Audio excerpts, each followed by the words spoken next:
live from Madison. Good morning to you, Governor. Good morning. Good to be with you again. It's great to have you. A brand new Washington Post ABC poll came out.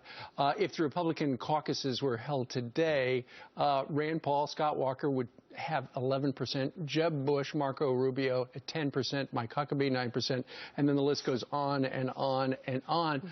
What is it going to take for somebody to become a clear frontrunner?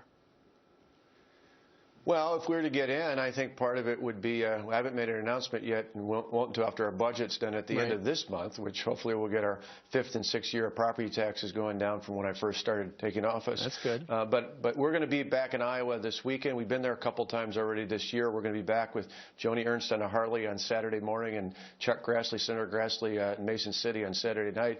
I think it's going to take a presence. It's going to take grassroots organization and actually talking to voters, something I've done 3 times in the last 4 years in the great state of Wisconsin, and that helped us resonate not just with Republican voters, but with independent voters as well.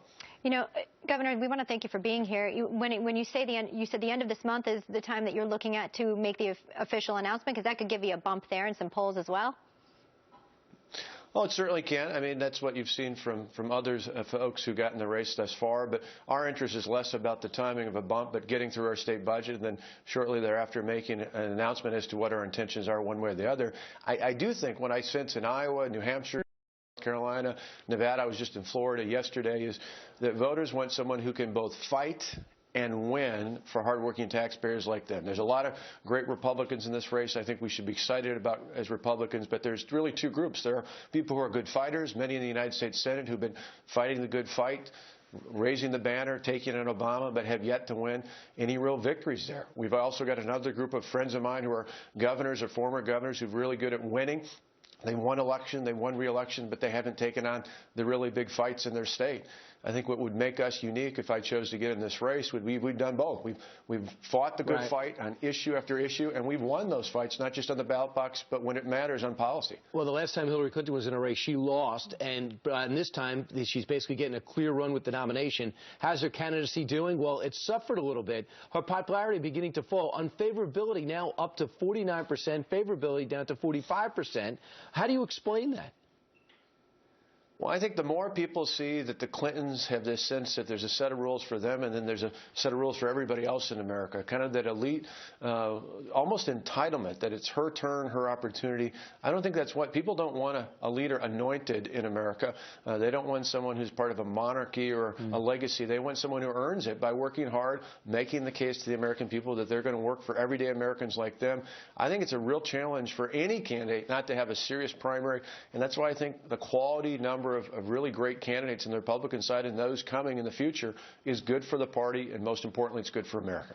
Sure. You know, David Axelrod, who is primarily responsible for his work in the elections of President Obama here, said that he was actually recalling the president venting about Israel. And he said this, that he said, the president said, you know, I think I'm the closest thing to a Jew that has ever sat in this office. For people to say that I'm anti-Israel, or even worse, anti-Semitic, it hurts. So the president's feelings are hurt about this, yet time and time again, he sort of brushed off Benjamin Netanyahu, didn't seem to be so friendly to Israel. You say? Well, I was just in Israel a few weeks ago, and I got to tell you, not only as the prime minister, I got a chance to meet with Benjamin Netanyahu. I told him very clearly that if I were to run, I wasn't just there to learn. I was there to make it clear that I would try and reestablish strong relationships between the United States and Israel. But I didn't just talk to Herzog, or I didn't just talk to Netanyahu. I talked to Herzog and to other leaders, Herzog being, of course, the opposition leader. And I think it's pretty consistent across political lines in Israel that they're very, very concerned about this proposed deal with Iran. They see it as a direct threat to their safety and security in that country, and that's an ally of ours, and we should be taking that seriously. Sure. Speaking of safety and security, the Patriot Act, parts of it expired a couple of days ago, and since then the Senate has gone ahead and passed the USA Freedom Act, which essentially says that they're going to keep the metadata at the phone company rather than in the hands of the federal government. What do you think about this? I think we would be much better off if we fully reauthorize the Patriot Act. I think it's an important tool. We see it's not just post 9/11. We've seen it around the country and around the world. Real challenges, real threats, real potentials out there. I certainly don't want to be in a position that France is in, where they're now saying, what could we have done? And let's be clear, with the Patriot Act being fully reauthorized, is. It's not about eavesdropping. I think there's some in Washington who imply somehow that would allow the government to listen in on our conversation. It's not at all. It's a matter of collecting the data and accessing it under a very legal and constitutional process only when we've got clear evidence that someone is connected with an enemy combatant. Is the Freedom Act, in your opinion, is it a step back in terms of national security? Well, a step back would be doing nothing. So I certainly prefer this over nothing. I just think going forward, and it's another example of the failure of this president to lead. This is an example where the president could lead, could have used the bully pulpit to tell the American people how important it is to make sure we have the information to prevent another terrorist attack out there. And this is one of the many tools we need to do that. I hope in the future we'll reestablish the Patriot Act. He's governor of Wisconsin, and he could possibly want to be president of the United States. Governor Scott Walker leading in most of the polls, especially in Iowa, where you have a 7-point lead in the last one. Thanks so much for joining us. Look forward to your decision.